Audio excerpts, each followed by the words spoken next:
Қайырлы күн, почти что қайырлы кеш. Біз сіздермен жаңағы римдіктерге арналған хатты оқуды ары қарай жалғастырамыз.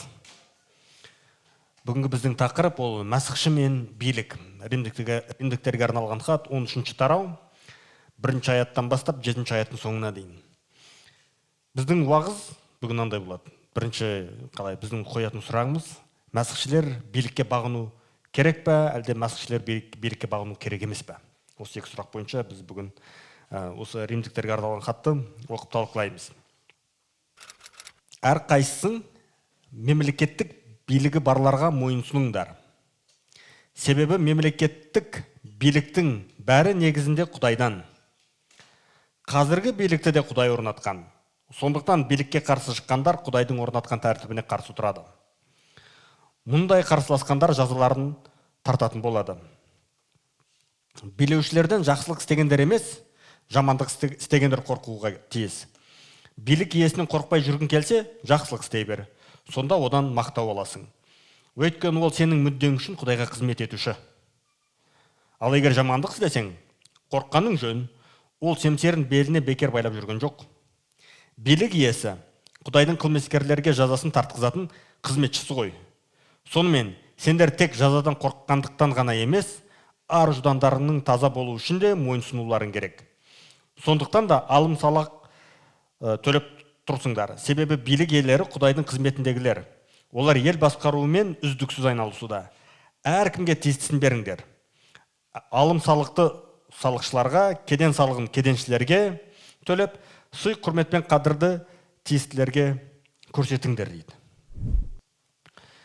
Енді өздеріңіз түсінгендей, біздің ең бірінші сұрағымыз: мәсіхшінің билікке бағынуы керек пе деген сұраққа елші Паулдың беретін жауабы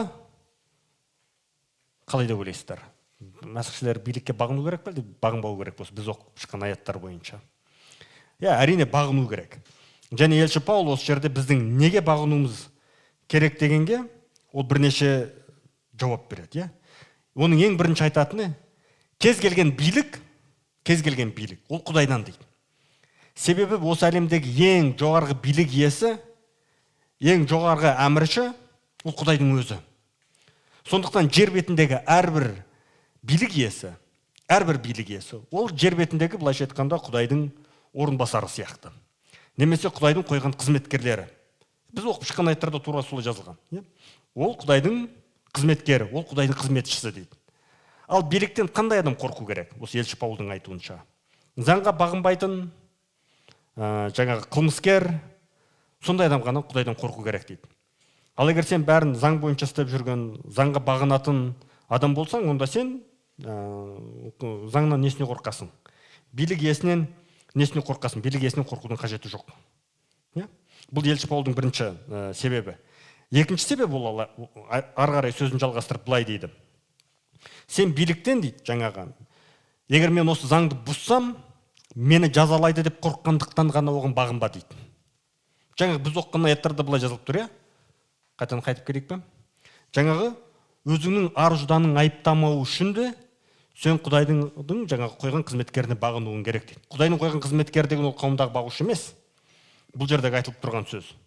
Ол жаңағы ол акиматтағы адам болуы мүмкін, көшедегі бізді тоқтататын гаи болуы мүмкін, немесе жаңағы банкте отырған, налоговыйда отырған, осы әртүрлі мекемелерде отырған кез келген адам сол Құдайдың қызметкері дейді.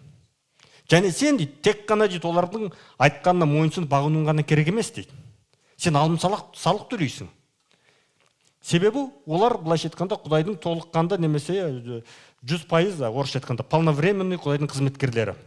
Сондықтан сен олардың өздерінің жұмысын дұрыс атқару үшін сен соларға тіпті алым салық төлейсің дейді. Осылайша біздің бірінші беретін жауап: мәсіхші билікке неге бағыну керек? Себебі ең жоғарғы билік иесі ол Құдайдың өзі.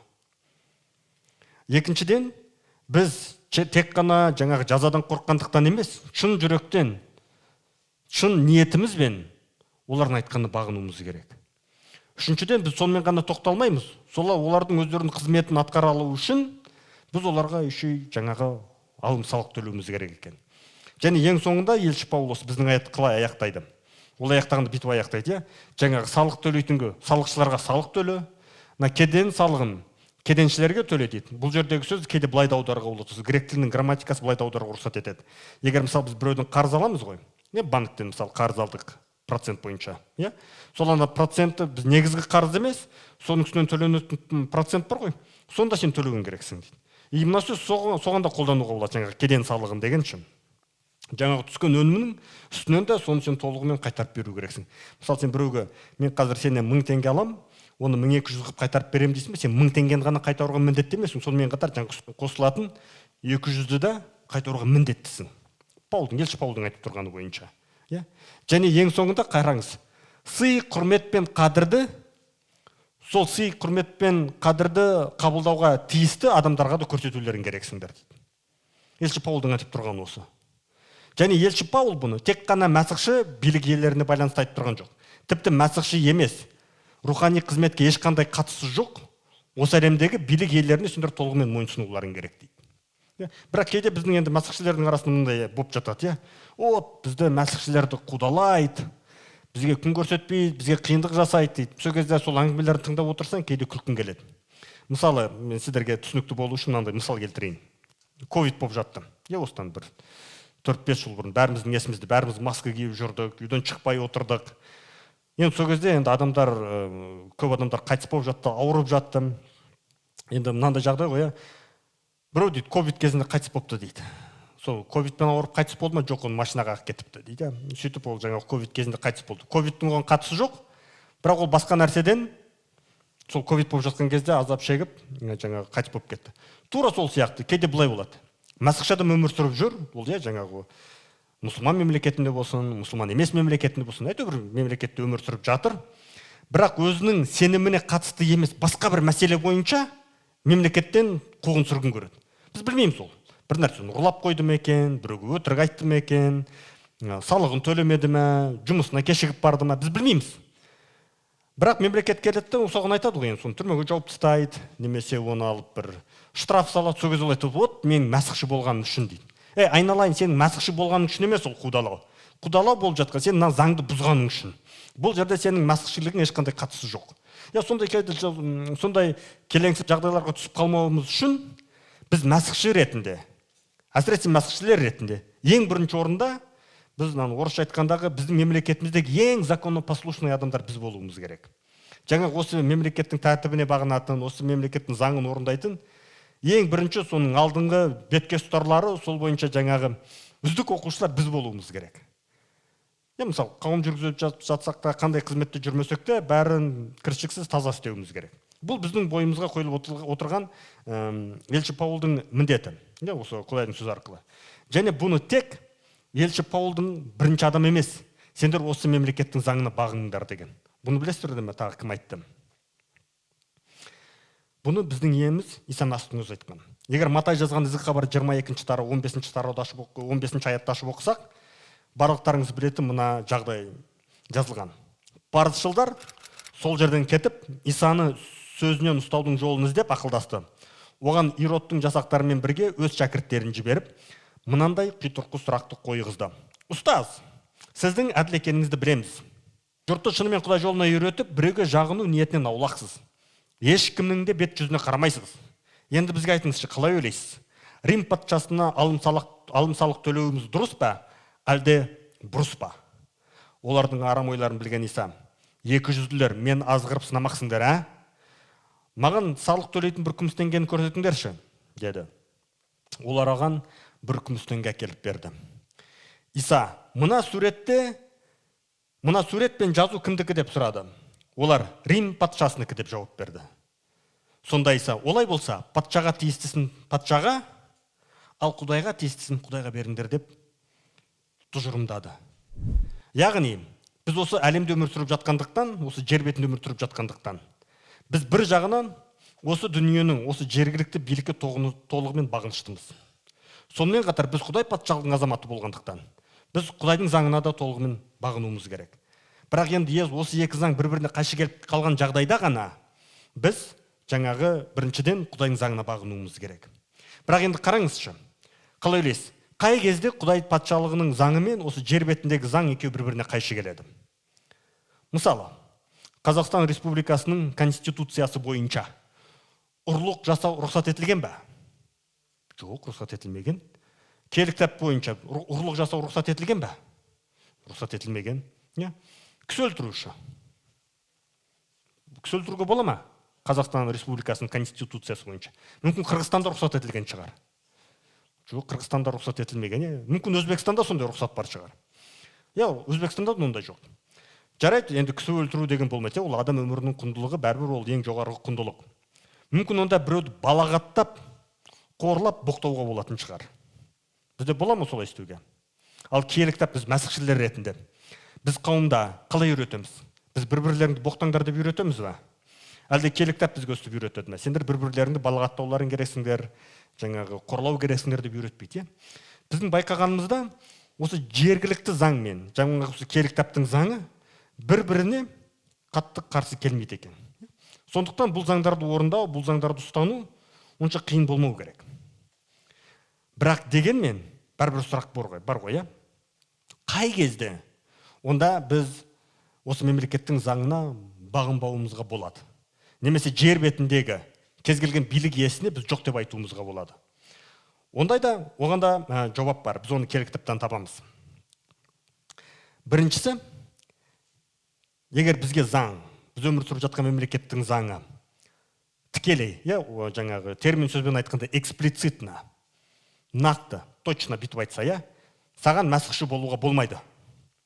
Құдайға сенбе, Құдайға сенсең біз сені жазалаймыз десе, сол кезде ғана біз тура осы заңды ғана біз қабылдамауымызға болады. Киелі кітаптың тұжырымы бойынша, киелі кітаптың тәлімі бойынша. Бірақ біз, Құдайға шүкір, біз Сауд Арабиясы емеспіз, немесе біз Иран емеспіз. Біз Қазақстанда өмір сүріп жатырмыз. Ал Қазақстанның заңы бойынша Қазақстан зайырлы мемлекет. Әрбір адам, ұлты нәсіліне қарамастан, әркім қандай дінді ұстанам дейді, өзі біледі. Әркім қандай ұстанымда, қандай нанымда, қандай бағытта боламын дейді, өзі біледі. Бізге Қазақстан мемлекетіне тұрып жатқан азаматтарға, қазақ болсын, орыс болсын, кәріс болсын, жапон болсын, мәсіхші болуға рұқсат етілген. Сондықтан бұл заң бізге сондай қатты қолданылмайды екен. Ал екіншісі, ол жазықсызға қиянат жаса дегенде. Егер мемлекет бізге келіп айтса, бүкіл қазақтар қазір жиналып алып, мына бір ұлттың адамын, немесе мына бір халықтың адамына біз қиянат жасауымыз керек, бұлардың бәрін көзін құртуымыз керек десе, сол кезде ғана біз сол заңға мойынсұнбауымызға болады. Енді мен сізге айтып отырған осы екі оқиға, екі жағдай. Біріншісі жаңағы Құдайға сенуден бас тарт десе, немесе жазықсыз адамға барып қиянат көрсетті, немесе оның құдалы оған қиындық көрсетті десе, осындай кездерде ғана біз осы заңға бағынбауымызға болады, билік иесіне бағынбауымызға болады. Және тура осындай нәрсе біз киелі кітаптан да, және осы біздің мәсіхшіліктің тарихынан да осы екі жағдай болған. Біріншісі, мен сіздерді Даниял пайғамбардың кітабы 3-ші тарауға қарайық. Даниял пайғамбардың кітабында осы біздің жаңағы бірінші айттық, мәсіхшіліктен бас тарт десе, немесе Құдайға сенуден бас тарт десе, сонда ғана Құдайдың айтқанына, жаңа мемлекеттің айтқанына бағынба деген жағдай сол жерде кездеседі. Даниял пайғамбардың кітабы 3-ші тарау 4-ші аяттан бастап оқиық. Уа күллі ұлттар, халықтар, және тілдердің адамдары, патшаның әміріне құлақ тұрыңдар. Патшаның әміріне құлақ тұрыңдар. Сендер керней, сыбызғы, домбыра, жетіген, шертер, сырнай және өзге де аспаптар орындалған күйлерді ести сала, Навуходоносор патша тұрғызған алтын мүсіннің алдына бастарыңды жерге жеткенше иіп тағзым етіңдер. Кім басын жерге жеткенше иіп тағзым етпесе, сол бірден лаулап жанып тұрған пешке тасталады. Сондықтан керней, сыбызғы, домбыра, жетіген, шертер, сырнай әрі өзге де аспаптар орындалған күйлерді ести сала, бүкіл ұлттар, халықтар және тілдердің адамдары бастарын жерге жеткенше иіп, Навуходоносор патша орнатқан алтын мүсінге тағзым етті. Шынайы Құдайға адал болып қалған 3 жігіт сол кезде кейбір халдей жұлдызшылар алға шығып, яһудилерді жамандай бастады. Олар патшаға былай деп шағым айтты: "Уа, патша ағзам, өміріңіз ұзақ болсын. О, патша, сіз әрбір адам керней, сыбызғы, домбыра, жетіген, шертер, сырнай және өзге де аспаптарды орындалған күйлерді ести сала, алтын мүсіннің алдына басын жергенше тағзым етсін. Кім басын иіп тағзым етпесе, сол лаулап жанып тұрған пешке лақтырылсын деп әмір еткен едіңіз ғой", деп патшаның есіне түсіріп жатыр. Осы арада өзіңіз Бабыл аймағынан басқарушыларды етіп тағайындаған Шадрах, Мисах пен Абденего деген яхудилер бар. Олар не сіздің берген әміріңізді менсінбейді де, тәңірлеріңізге ғибадат етпейді де, не өзіңіз орнатқан алтын мүсіннің алдына еліп тағзым етпейді дейді. Яғни бұл Шадрах, Мисах, Абденего бұл Даниил пайғамбардың 3 досы. Олар Бабылға жаңағы жер аударылып келген тұтқындар. Сол жерге жер аударылып тұтқындар болғанына қарамастан, жаңағы олардың саяси карьералары жақсы өрге жылжып, олар сол Бабылдың арасында бір үлкен лауазымды адамдар болды. Соларға айналды. Бірақ Навуходоносор патша мынандай билік жаңағы приказ береді, мынандай бұйрық шығарады. Мен мына жерге алтын мүсін қойдым. Енді мына алтын мүсінге табынбайтын әрбір адамды мен отқа тастаймын дейді. Шадрах, Мисах, Абденего Бабылдың барлық заңдарын ұстанды. Барлық заңдарын қабылдады, орындады. Тіпті өздерінің есімдерін өзгертуге де рұқсат берді. Бірақ оларға мына қолдан жасалған мүсінге табын деген кезде олар айтты, жоқ, біз бұған табынбаймыз деді. Біз Навуходоносорға бас имейміз. Біз Навуходоносордың тұрғызған жалған тәңіріне бас имейміз деді. Бұл біздің киелі кітаптан алатын оқиға. Жаңағы Даниил пайғамбардың кітабы. Ары қарай оқиған қалай дамығанын білеміз. Ары қарай оқиға қалай дамиды. Навуходоносор патша айтқан сөзінде тұрып, бұл 3 жігітті жаңағы сол алтын мүсінге табынбағандар үшін отқа лақтырады. Сол кезде қалай болады? Олар жаңағы оттан құтқарылады. Бірақ оттан құтқарылмас бұрын олардың айтқан сөзін қараңыздар мынандай. Олар Құдайға ешбір шарт қойған жоқ. Олар айтты, біздің сенетін Құдайымыз мына сен жаратқан алтын мүсіннен әлдеқайда құдіретті. Себебі ол тірі Құдай. Бірақ осы құдіретті Құдай тіпті бізді мына оттан құтқарып қалғысы келмесе де, біз бәрібір мына сенің алтын мүсініңе табынбаймыз деді. Біздің өмірімізден гөрі біздің Құдайға сенгеніміз әлдеқайда артық. Шадрах, Мисах, Абденегоның айтқан сөздері. Бірақ Құдай оларды оттан құтқарып қалды. Бұл біздің жаңағы алатын үлкен сабағымыз. Біз осы мемлекеттің заңына, біздің осы өмір сүріп жатқан ортаның заңына, осы жердегі тұрғанның жаңағы салт дәстүріне толығымен бағынуымыз керек. Соны толығымен қабылдауымыз керек, соны толығымен жүзеге асыруымыз керек. Тек бұл ғана біздің мәсіхшілік сенімге тікелей сен мәсіхші бола алмайсың деп айтқан кезде ғана біз онан бас тартуымызға рұқсат етілген киелі кітап бойынша. Басқа кездің бәрінде біз оған толығымен мойынсұнуымыз керек. Бұл жаңағы біздіңге киелі кітаптағы бірінші ұлы өсиет есімізге түсіреді. Ең бірінші және ең маңызды өсиет ол Құдай иеңді сүй. Біз Құдай иемізді сүйгендіктен, осы әлемде өмір сүріп жатқандықтан, біз осы әлемнің заңдарына бағынамыз, бірақ бәрібір біз үшін ең жоғарғы орында, ең басты құндылық ол біздің Құдайымыз. Екіншісі, жаңағы біз айтқан, жазықсызға қиянат жаса деген кезде, біз сондай жаңағы режимге біз бағынбауымыз керек. Бұл естеріңізге бір ешқандай жағдайды түсірмей ме? Гитлер. Екінші дүниежүзілік соғыс кезі. Гитлер өзін негізі шынында мәсіхшімін деп айтқан. Ол не істейді? Мына еврей халқы және жалпы болсы, жаңағы тек еврей халқы емес, соның арасында басқалар да бар. Мынаның бәрін біз құртуымыз керек деді. Бірақ басым бөлігі еврейлер. Жаңағы осы ұлт адамдарын сол ұлттан болғандықтан ғана біз бәрін толығымен құртуымыз керек деді. Сол кезде мәсіхшілердің арасында, осы Германиядағы мәсіхшілердің арасында әртүрлі әңгімелер болды. Әртүрлі дауыстар болды.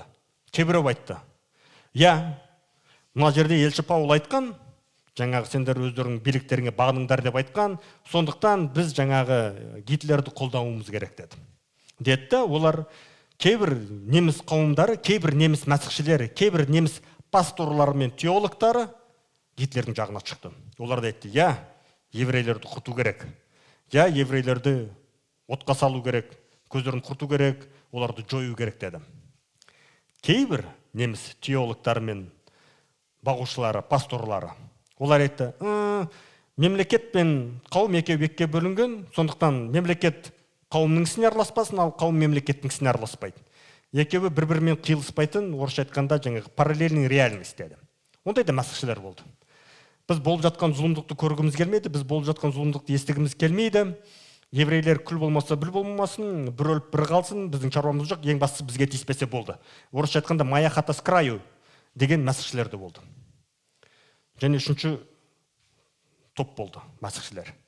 Олар айтты, жоқ, біз Гитлердің айтқанына бағынбаймыз. Біз Гитлерді мәсіхші деп қабылдамаймыз. Ол ешқандай да Құдайдың адамы емес. Біз Гитлердің істеп жатқан тоқтатуға тырысуымыз керек, деді. Сондай адамдардың арасында мен сіздерге таныстырайын, ол Дитрих Банхофер деген өте атақты неміс философы және теологы. Бұл кісі Гитлермен толығымен келіскен жоқ. Ол Гитлерге өте қатты қарсы болды. Ол былай деді.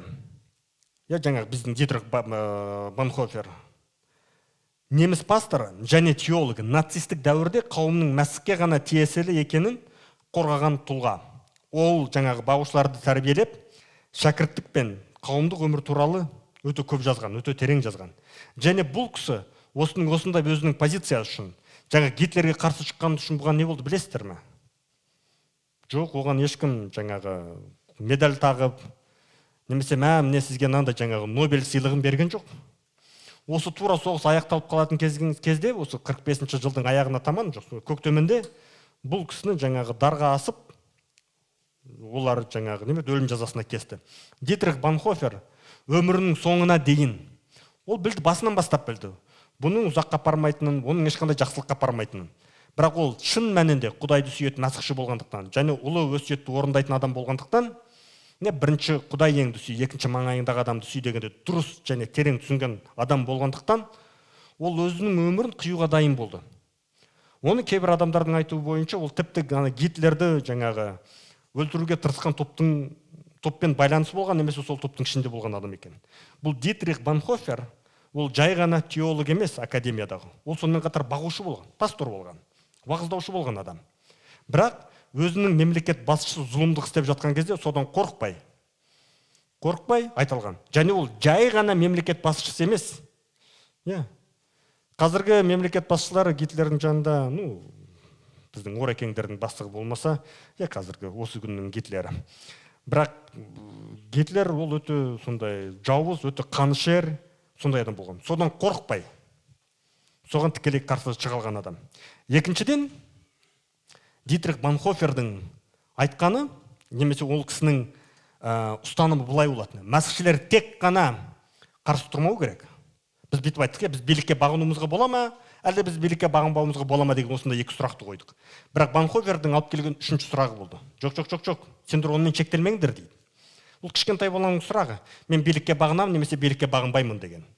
Ол не деген? Артта қалғандық. Жоқ, біз олай емеспіз дейді. Біз мәсіхші болғандықтан, оның айтқан концепциясы, мәсіхшілікті киелі кітапта дінсіз түрде талқылау, немесе мәсіхшілікті дінсіздендіру, оның концепциясы. Біз мәсіхшілер ретінде өзіміз тұрып жатқан ортаға жағымды үлес қосуымыз керек. Біз тек қана билікке бағынбауымыз керек. Біз онымен ғана шектелмеуіміз керек. Біз керісінше, осы өзіміз тұрып жатқан мемлекеттің ары қарай дамуы үшін, осы өзіміз тұрып жатқан қоғамның өрге жылжуы үшін біз үлес қосуымыз керек. Біз жақсы үлес қосуымыз керек дейді. Егер сіз мемлекетке немесе заңға бағынбайтын адам болсаңыз, сіз ол жерге жақсы үлес қоса алмайсыз. Сіз оны толығымен қабылдап орындаған кезде, оның зұлымдықтарын әшкерелеп оған қарсы шыққан кезде ғана сіз жақсы үлес қоса аласыз. Бұл Дитрих Банхофердің айтқаны. Енді осы жайында негізі даулар өте көп.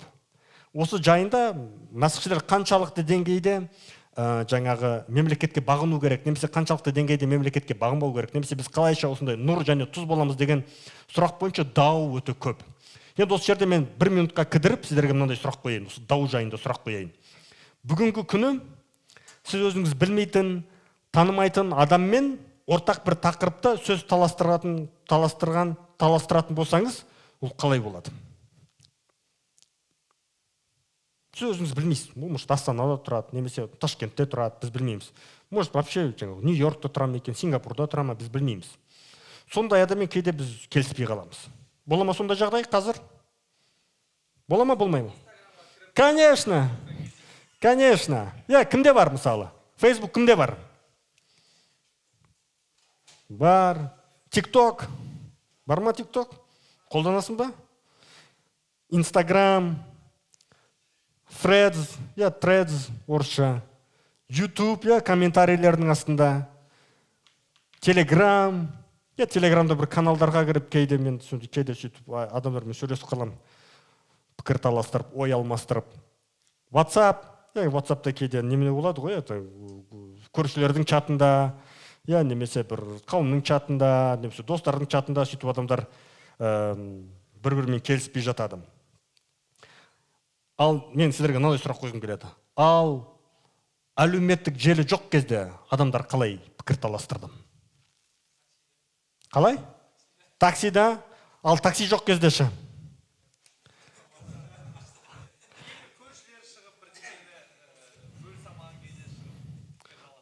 Негізі шындық бойынша көп жағдайда ол былай болатын. Егер адамдар осындай қиын, осындай күрделі сұрақ бойынша келісе алмай жатса, бірақ ол алыс жақта тұрса, бір-біріне хат жазады. Немесе кітап жазады. Мен сіздерге, енді кейбір адамдар айтады, былай дейді: ой, сендер жаңағы семинариядан оқып келесіңдер, бір қиын бір нәрселерді айтасыңдар, түсінбейді деп. Мен семинарияда оқып келгем, бірақ мен бүйтіп ойлаймыншы, біздің қауымның адамдары өте ақылды, өте білімді, жоғарғы деңгейлі адамдар болғандықтан, осы мен келесі айтатын нәрсені олар түсіне алады деп есептеймін. Сондықтан мен сіздерге бір оқиғаны айтып берейін. Осы біздің тарихтағы, мәсіхшілердің тарихындағы болған оқиға, және осы біздің тақырыпқа байланысты болған үлкен даудан шыққан кітап. Басты рөлдерді Аврелий Августин, немесе Августин деген 354 жылы дүниеге келген, өте білімді отбасында, жаңағы өте жоғарғы деңгейде элитада дүниеге келген адам. Ол үлкен кезінде, ересек кезінде Иса Мәсіхті қабылдайды. Рим империясындағы, солтүстік Африкада дүниеге келген, солтүстік Африка Рим империясының бір бөлігі, сол жақта дүниеге келген мәсіхші, ұлы, атақты теолог.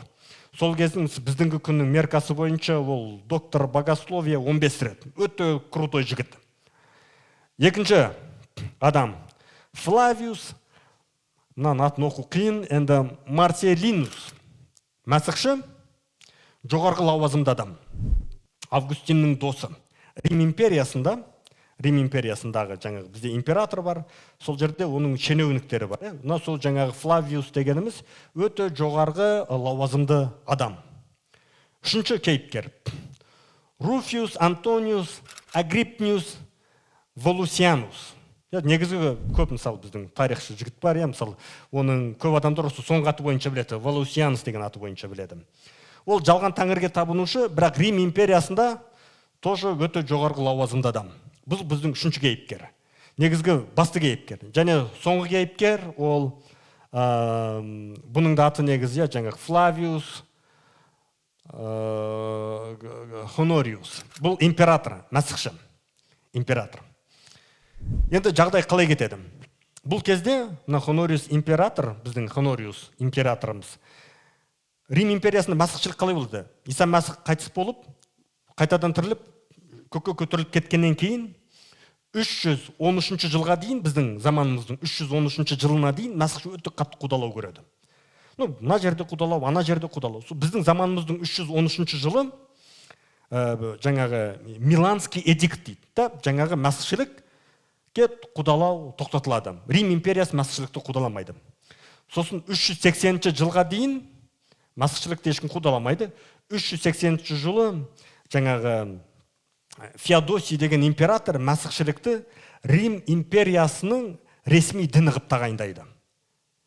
Енді бүкіл Рим империясы өзі 3 ғасыр болып қудалаған дінді біздің ресми дін деп қабылдаймыз. Сол жаңағы Феодосийдің баласы Хонориус император. Енді жағдай қалай кетеді? Осы 4-ші ғасыр, 5-ші ғасыр біздің бойынша, 4-5-ші ғасырдың аяғы кезінде, 4-ші ғасырдың аяғы, 5-ші ғасырдың басында жағдай қалай болады? Рим империясына адамдар өте көп шабуыл жасайды. Және жаңағы мына жалған тәңірге табынушы Волусианус бүйтіп шағымданады. Мына біздің өстіп қатты азап көріп жатқанымыздың басты себебі мәсіхшіліктің кесірінен дейді. Мәсіхшілік Рим империясының дамуына кері әсерін тигізіп жатыр дейді. Себебі қараңдар дейді. Қандай ақымақ дін дейді, Волусианус айтады. Оң бетің тұрғанға сол бетіңді тос дейтін, әсіресе соғыс кезінде вообще дұрыс емес дін дейді. Соны Флавиус Марселинус естіп қояды да Августинге айтады: "Ай, досым, ана Волусианус өстіп жеп жатыр, сондықтан сен соған жауап бер" деп. Сөйтіп жаңағы мына Августин мен Волусианус екеуі бір-біріне хат жаза бастайды. Екеуі бір-біріне хат жазады, жаңағы дырылдатып, жоқ, мәсіхшілік жақсы, немесе жоқ, мәсіхшілік дұрыс емес деп. соның жаңағы несі ретінде, жемісі ретінде Августин алады да, жаңағы онымен дауласуды тоқтатады да, қысқаша бір кітап жазады. 22 томдық. 22 томдық кітап жазады. Және бұл кітаптың басты ойы былай: Мәсіхші жердегі билікке мойынсұнып өмір сүреді, алайда оның түпкілікті адалдығы жердегі қалаға емес, Құдай қаласына тиесілі. Себебі мына кітапты оқысақ, мен негізі латын тілін оқыған жоқпын, бірақ түсінікті мына. Жаңағы қала Құдайдың қаласы. Жаңағы жалған тәңірлерге қарсы, немесе соларға жауап дегенді білдіреді. Жаңағы осы Августиннің айтуы бойынша былай: бұл кітаптың аты ағылшын тілінде, немесе жаңағы мынаны қазақ тіліне аударсақ Құдайдың қаласы. Бірақ осы екі бөліктен тұрады. Біреуі көктегі қала, біреуі жердегі қала. Біз көктегі қалаға бағынышты адамдармыз, мәсіхшілер ретінде. Бірақ біз жер бетінде өмір сүріп жатырмыз. Сондықтан біз жер бетінде өмір сүріп жатқандықтан біздің денемізде, адамның денесінде, адамның тәнінде осы екі патшалық қиылысатын жер. Сондықтан біз екі патшалыққа да бағынышты болуымыз керек. Яғни біздің денемізде рухани билік пен осы әлемнің билігі қиылысады. Сондықтан біз екеуіне де бірдей мойынсынуымыз керек дейді, сөзін жалғастырады. Сондықтан біз екі билікке мойынсынамыз. Жаңа осы Августиннің айтып жатқаны былай: Мәсіхшілік Рим империясына зиян әкелген жоқ. Августиннің жалпы айтатын ойы 22 кітапта өте қарапайым тілмен түсіндіргенде, және ол мәсіхшіліктің негізгі ойы қандай екенін түсіндіреді. Біздің негізгі ой, біздің негізгі ұстаным: бірінші Құдай еңді сүй, екінші маңайыңдағы адамды сүй. Августин осыны жеткізгісі келеді өзінің қысқаша 22 томдық кітабында. Сонымен енді осы біздің уағызды қорытындылай келе біз не айтқым келіп тұр осымен айтып тұрғанымда. Осы римдіктерге арналған хат 13-ші тараудың 10-ші аятында былай деп жазылған: сүйіспеншілікке кенелген адам маңайындағыларға жамандық істемейді. Сондықтан сүйіспеншілік көрсету Құдайдың заңын орындау. Ал Құдайдың заңын орындау дегеніміз ол былай: біріншіден біз патшаға тиістіні патшаға береміз. Құдайға тиістіні Құдайға береміз. Біз барлық билік иелеріне бағынамыз жер бетіндегі. Бірақ Навуходоносорға бас имейміз. Сондықтан, құрметті бауырластар, мен сіздерге нені тілеймін? Біз біріншіден жаңағы заңға ілігіп, ертең ешқайсымыз түрмеде отырмайық. Бұл как минимум. Екіншіден, біз керісінше өзіміз өмір сүріп жатқан ортаға жақсы, жағымды үлес әкеп қосуымыз керек. Егер мысалы сіз жақсы машина айдасаңыз, мысалы такси жүргізушісі болсаңыз, жаңағы жол ережесін бұзбай, дұрыстап жүргізіңіз. Және сіз солай істеген кезде ол да Құдайды мадақтау болып есептеледі. Егер сіз мысалы повар болсаңыз, тамақты дұрыстап дәмдеп пісіріңіз. Және тамақты дұрыстап дәмдеп пісіру повар үшін. Білесіз ол не? Ол да Құдайды мадақтау. Ол да Құдайды мадақтауға жатады. Себебі сіз Құдайға бағынып тұрсыз. Тіпті сол нәрсе мен сізге қосып айтайын. Артынан мен келіп дауласатын шығарсыздар. Тіпті мәсіхші емес адам өзінің жұмысын дұрыс атқарса, тіпті мәсіхші емес адам патшаға тиістіні патшаға берсе, жаңа өзінің қызметін дұрыс атқарса, ол да негізі Құдайдың атын мадақтап жатыр. Тіпті өзі мәсіхші болмаса да, өзі Құдайға сенбесе де. Себебі біз бұны жаңа жаратылыстың басталу кітабы басынан бастап айтылған. Әрбір адамға Құдай жер бетін иелік етіңдер, соған билік етіңдер деп айтқан. Сондықтан егер біз Құдайға қызмет еткіміз келсе, біздің қызмет тек қауымда ғана басталып, қауымда ғана аяқталмау керек. Біз біздің күнделікті өмірде, жүріс-тұрысымызда, енді әркімнің өзіне берген дарыны бар, әркімнің өзінің жұмысы бар. Біз соны тиянақты орындаған кезде, бізге жұмысқа келіп біреу тапсырма береді ғой. Мысалы айтады, сен бір отчетты өткізуің керек деп. Ой, мен қауымға баруым керек, немесе ой, мен қызмет үшін мына отчетты өткізбеймін десеңіз, сіз барып тұрған күнәһарсыз. Сіз сол отчетты толығымен орындап тапсыруыңыз керек. Ой, немесе мен қауымға қазір кешігіп бара жатырмын деп жол ережесін бұзсаңыз, сіз күнә жасадыңыз. Себебі сіз жаңағы Құдайдың орнатқан ережесіне қарсы шығып жатырсыз.